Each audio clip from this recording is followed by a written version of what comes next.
अस्सलाम वालेकुम।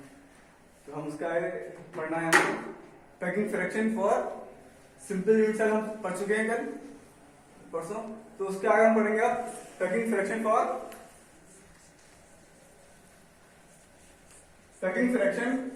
For body centred cubic unit cell. Body centred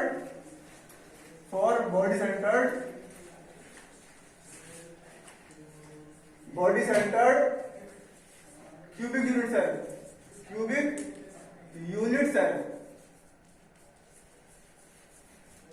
ठीक है। तो बॉडी सेंटर कब करेंगे इसको हम? जैसे हमारा ये यूनिट सेल रहेगा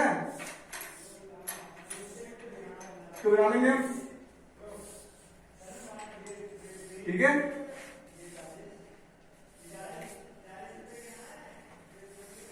तो बॉडी सेंटर कब बोलेंगे इसको? जब एटम्स प्रेजेंट होंगे कहां पर? कॉर्नर्स पर और सेंटर में, है ना। In body centre cubic unit cell the atoms are present at the corners as well as inside the atom. As we know, one complete atom is present inside its body. That is why it is called as body centered unit cell. So, as we have learned earlier, the atoms are present at the corners as well as in the center also. It's okay. So for this, we have to calculate packing fraction and packing efficiency. So packing fraction for this, तो इसके लिए हमने क्या किया? हमने इसकी जो as length है उसको मान लेंगे ए, जैसे कि पहले पढ़ चुके हैं लास्ट वाले में। उसी तरह सेम होगा, कैलकुलेशन डिफरेंट होगी इसकी।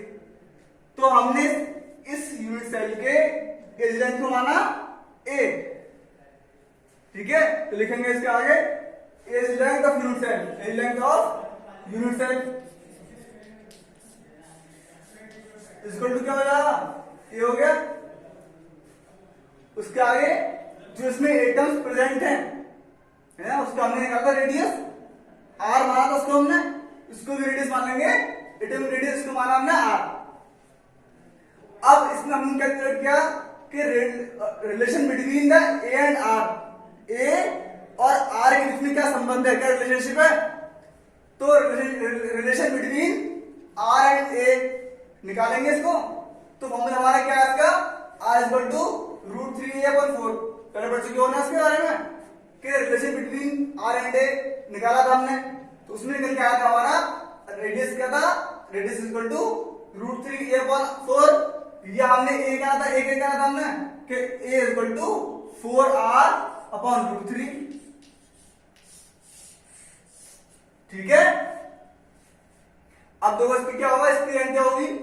उसकी रैंक तो आ रही थी 1, इसकी रैंक क्या होगी? तो रैंक ऑफ यूनिट सेल, या फिर इसको बोलते हैं हम क्या? Atom per unit cell, atom per unit cell. कितना जा रहा है? ठीक है। तो ये तो कितने, एक तो कॉर्नर्स पर कंप्लीट अगर निकाला तो कॉर्नर्स हो जा रहा है, और एक इसमें बॉडी सेंटर पर है, तो कंप्लीट हो गए 2।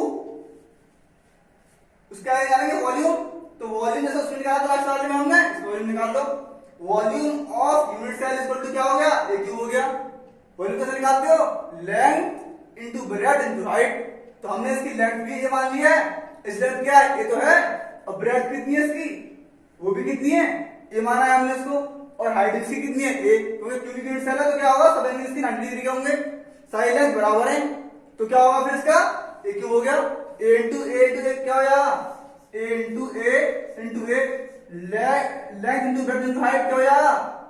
तो A equal to A cube हो जाएगा। पढ़ चुके हो पहले तो इसके बारे में, ठीक है। तो ये तुम पहले पढ़ चुके हो। तो अब देखो इसमें क्या हुआ कि इसकी हमने इसको मान लिया ए क्यूब तो हो जाएगा। क्लियर। अब देखो उसके आगे, अब एटम का वॉल्यूम निकालेंगे। एटम का वॉल्यूम क्या होगा? वो निकाला था हमने पिछली बार फॉर्मूला, क्योंकि एटम हमारा स्फेरिकल है, सर्कुलर स्फेरिकल है, तो उसका फॉर्मूला क्या होता है? वॉल्यूम का 4/3 पाई r क्यूब, 4/3 पाई r क्यूब तो होता है अब निकालेंगे इसका पैकिंग फ्रैक्शन, ठीक है।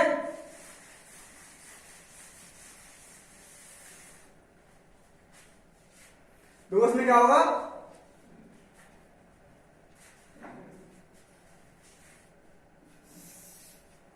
इसका निकाल लो पैकिंग फ्रैक्शन, ठीक है। फॉर्मूला क्या है इसका, फॉर्मूला क्या होगा इसका, फॉर्मूला होता है packing fraction is equal to volume occupied by atoms, occupied by atoms upon volume of unit cell, volume of unit cell, clear. अब देखो उसका क्या हुआ, तो वॉल्यूम ऑक्यूपाइड बाय एटम्स कितना था, कितने एटम्स आए इसके अंदर, 2 एटम्स से 2 हो गया। वॉल्यूम कितना निकल के आया इसका 4/3 पाई आर क्यूब, इसे पुट कर दिए 4/3 pi R cube, it's okay. Upon volume of unit cell कितना है, वॉल्यूम ऑफ यूनिट सेल जो है हमारा कितना है, ए क्यूब आ रहा है, ये लगा दिए इसमें, ठीक है। अब तो क्या होगा इसमें देखो, 2 इंटू 4/3 पाई आर क्यूब, 2 4 कितना हो जाएगा 8 हो जाएगा 8, ठीक है। या ऐसे रहता है उसको भी 2 8 कर दो, 2 4 8 हो गया, तो 8/3 पाई आर क्यूब हो गया ये, अपॉन ए क्यूब है, तो ए की वैल्यू क्या निकाली हमने, ए की वैल्यू निकल के आई थी क्या हमारी 4/√3, 4/√3 आ रही है, तो put this value of A in this equation, so 4/4r/√3 का क्या हो जाएगा, ये हो गया क्यूब हो गया, क्योंकि ए का क्यूब लगा हुआ है ना, इसलिए क्या करेंगे हम इसका क्यूब कर देंगे। अब देखो क्या क्या हुआ, 8/3 पाई आर क्यूब, तो 8/3 पाई आर क्यूब अपॉन 4r का क्यूब, या 4 का क्यूब क्या हो जाएगा 4 इंटू 4 इंटू ये आर क्यूब होगा, आर क्यूब होगा, आर क्यूब तो होगा इसका, अपॉन √3 का क्यूब हो जाएगा, तो √3 को लो 3 बार,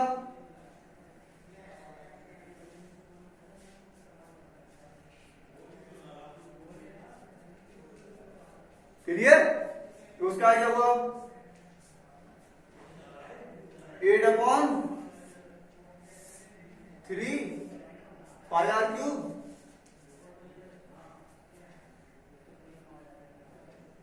नीचे आया 4, तो आर क्यूब आ रहा नीचे, फिर √3 ऊपर आ जाएगा,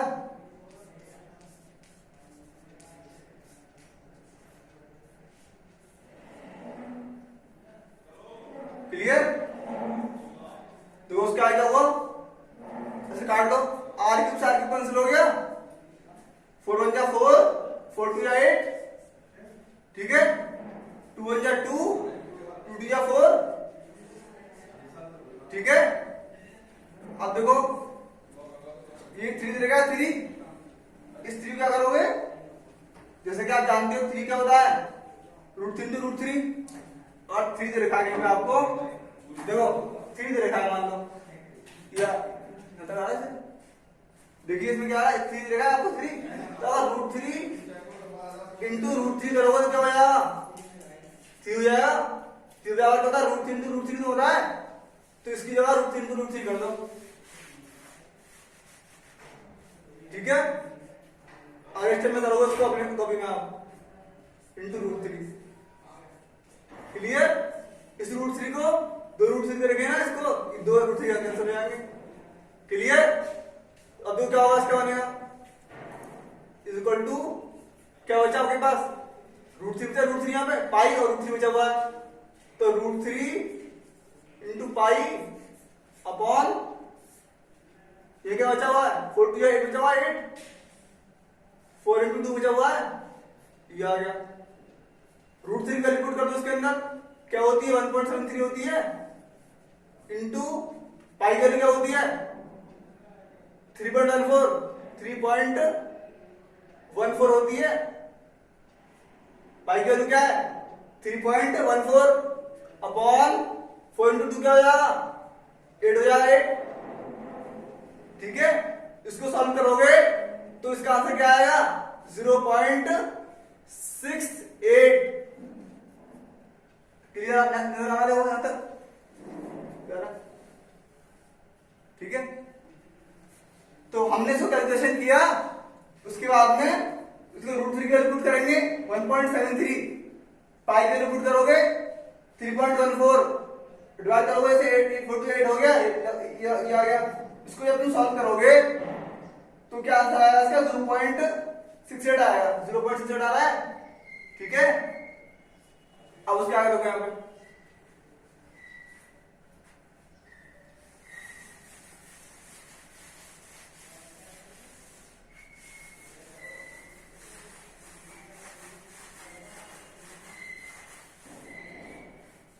0.68 आ रहा है ना। अब दो क्या हुआ हमारा पैकिंग फ्रैक्शन कितना आया हमारा, पैकिंग फ्रैक्शन आया हमारा 0.68। ठीक है, अब क्या करेंगे पैकिंग एफिशिएंसी निकालेंगे, पैकिंग एफिशिएंसी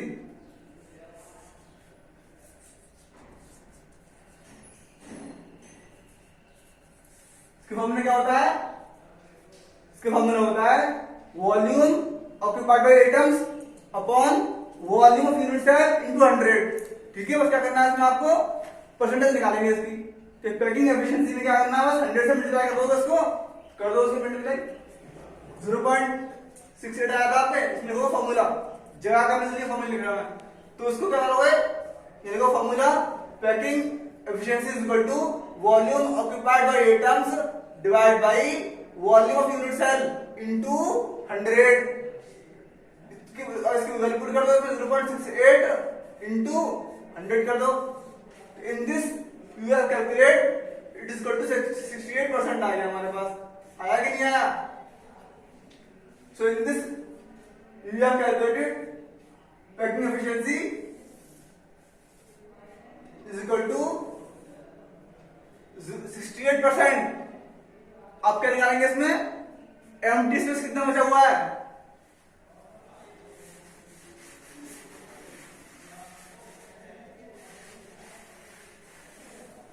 अब देखो इन दिस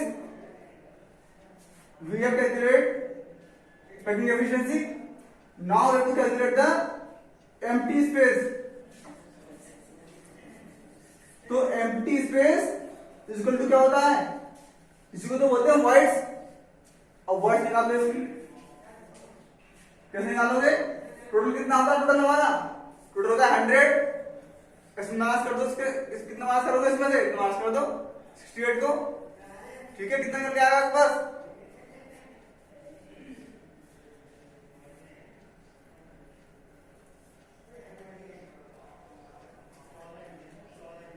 ठीक है, तो कितना आएगा हमारा 32%।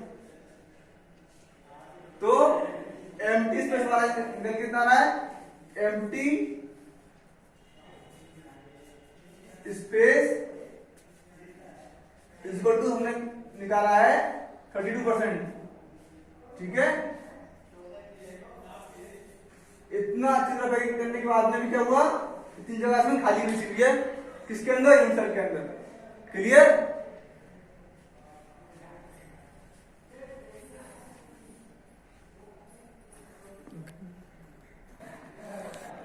ठीक है, समझ में आ गया आपको, क्लियर है। अब इसका क्या पढ़ेंगे हम लोग, packing fraction for face centred के लिए पढ़ना है। ये किसके लिए हो गया, बर्ड सेंटर्ड के लिए हो गया। अगला स्टेप कौन सा होगा, फेस सेंटर्ड के लिए। So write down packing fraction for face centred cubic unit cell. ठीक है,